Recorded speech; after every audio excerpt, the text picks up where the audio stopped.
नमस्कार दोस्तों, YouTube channel में आपका स्वागत है। मैं इस वीडियो में आपको इनकम टैक्स रिटर्न से संबंधित मुख्य जानकारियाँ अवेलेबल करवाऊँगा। जैसा कि आप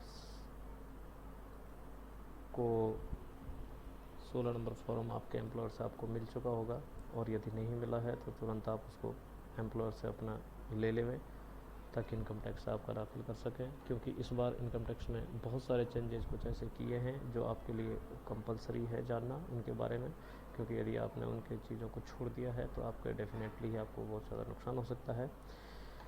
सबसे पहले तो मैं इनकम टैक्स डिपार्टमेंट की तरफ से कुछ फैसिलिटीज़ जो कोविड-19 के चलते हुए कुछ चीज़ों में दी गई है उनके बारे में आपको बताऊंगा कि यदि आपने अभी तक वित्तीय वर्ष 2018-19 का यदि पुराना रिटर्न अभी तक नहीं भरा है तो आप शीघ्र ही 30 जून तक इसे दाखिल कर सकते हैं। यह आपके लिए बहुत एक अच्छा मौका है, क्योंकि इसके बाद में इस पर कोई विचार नहीं होगा और आपको भारी पेनल्टी और आयकर के विभिन्न सवालों का सामना करना पड़ेगा।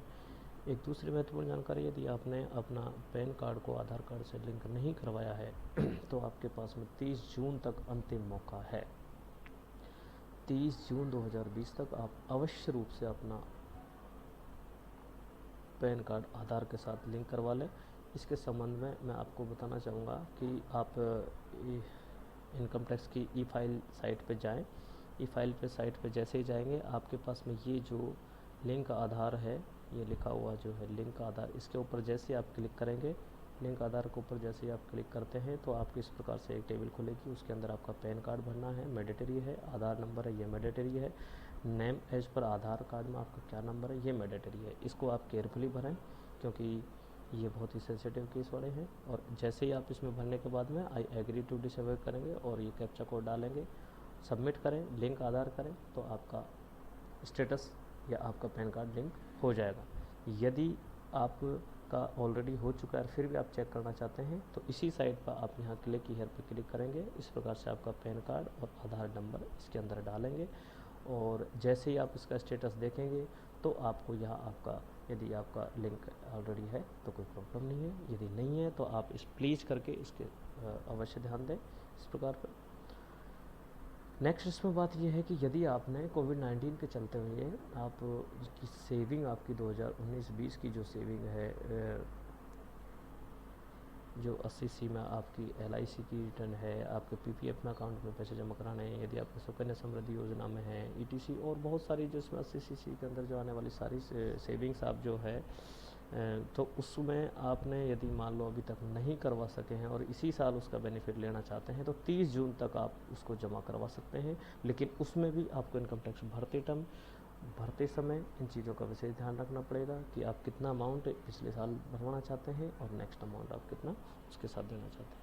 एक महत्वपूर्ण जानकारी रनिंग साथियों के लिए, एक विशेषतर मैंने ये वीडियो ही रनिंग साथियों के लिए बनाया गया है, क्योंकि उनका 7वें पे कमीशन का जो किलोमीटर माइलेज का बढ़ा हुआ भुगतान था, जो एरियर का जो भुगतान मिला है उनको, वो किस्त जो मिली है उसके कारण उनका इनकम टैक्स का वेरिएशन बहुत ज़्यादा हो चुका है। उनकी इनकम टैक्स की स्लैब्स में परिवर्तन हो गया है, जिसके कारण उनको कई हज़ार रुपए का नुकसान हुआ है।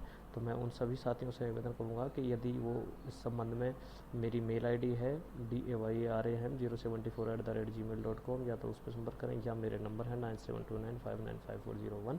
इसके ऊपर आप मुझे कॉल करके और इनकम टैक्स के बारे में जानकारी और अपना फॉर्म भरवा सकते हैं। इनकम टैक्स की सेक्शन 89(1) के तहत उनको छूट मिली, क्योंकि उनका वो एरियर 2017-18 का है, 18-19 का है, 19-20 का है। तो ये छूट आप अवश्य क्लेम करें, क्योंकि आपका राइट है। आप अपना एरियर की जब भी भरवाएं, अपना इनकम टैक्स रिटर्न जब भी भरवाएं तो अपना एरियर की राशि अपने पर ईयर के हिसाब से और अपने सेविंग्स के पेपर आपके पास उपलब्ध रखें। जिन्होंने होम लोन ले रखा है या हाउस लोन जिनके पास में चल रहा है, पहले से चल रहा है, तो वो अवश्य बैंक में जाकर के अपना ब्याज एवं मूलधन का प्रमाण पत्र अवश्य ले लें, जिससे आपको इनकम टैक्स भरते टाइम इन चीज़ों की आवश्यकता पड़ेगी। अपने सेविंग अकाउंट या जितने भी अकाउंट हैं आपके आधार कार्ड से लिंक हैं, आपकी इवन आपके स्पाउस के नाम से भी यदि ये हैं तो उनका आप प्लीज़ सबका स्टेटमेंट लेकर के आपने रख लें, ताकि इनकम टैक्स भरते टाइम दी जाए।